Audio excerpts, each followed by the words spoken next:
а случаи, связанные с поднятием температуры.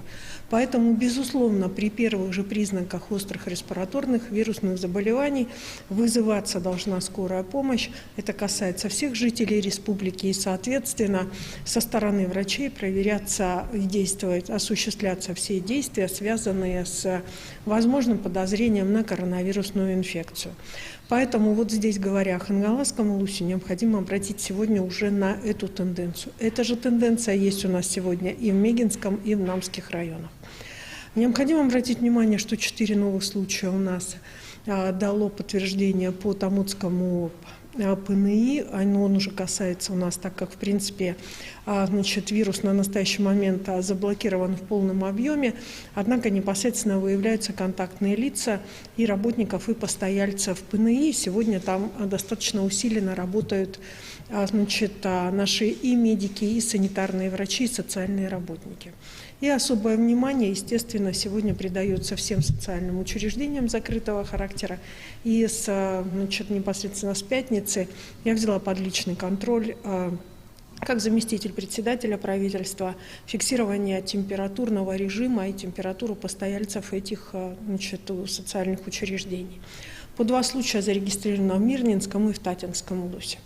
На что еще хочу обратить внимание? Я хочу поздравить 97 человек, которые у нас выписаны из больниц за прошедшие сутки, и, соответственно, поблагодарить врачей за их работу. И у нас, к сожалению, нужно высказать слова искреннего непосредственно, конечно же, соболезнования. У нас зарегистрирован 1 летальный случай.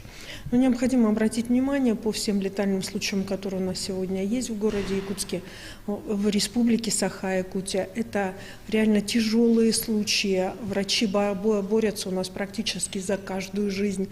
В основном это люди старшего поколения с осложнением различного рода заболеваний.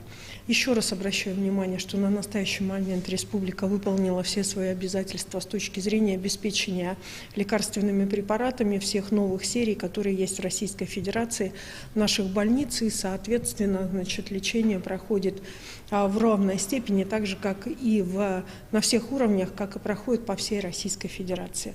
И вчера непосредственно глава Республики Саха-Якутия Айсен Сергеевич Николаев встречался с министром здравоохранения Российской Федерации Мурашко, доложил о сложившейся ситуации, в том числе по коронавирусной инфекции, и были обозначены базовые проблемы, которые выходят в этой отрасли. И, соответственно, определенного рода поддержку на проработку получила и наше предложение о строительстве инфекционного отделения в городе Якутске. Условно мы его назвали ковид-центр, потому что та нагрузка, которая у нас сегодня ложится на инфекционную больницу при распространении заболеваний, и сам по себе инфекционный стационар у нас достаточно старый, именно как раз и приводит к необходимости нового строительства. Я думаю, что эти вопросы должны получить свое положительное решение. Сегодня я бы хотела обратить внимание граждан на возникающие вопросы, связанные с получением неких справок медицинских при выездах, сдачи анализов при выездах. Еще раз обращаю внимание всех. Сегодня по Российской Федерации непосредственно требуется только 1 справка при передвижении в санаторно-курортные зоны. Справка об отсутствии или о наличии вообще эпидемиологического окружения человека по месту его проживания. Такая справка берется у участковых врачей.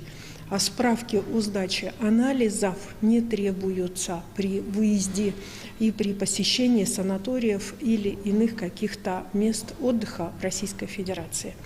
Такова ситуация на сегодня. Спасибо большое.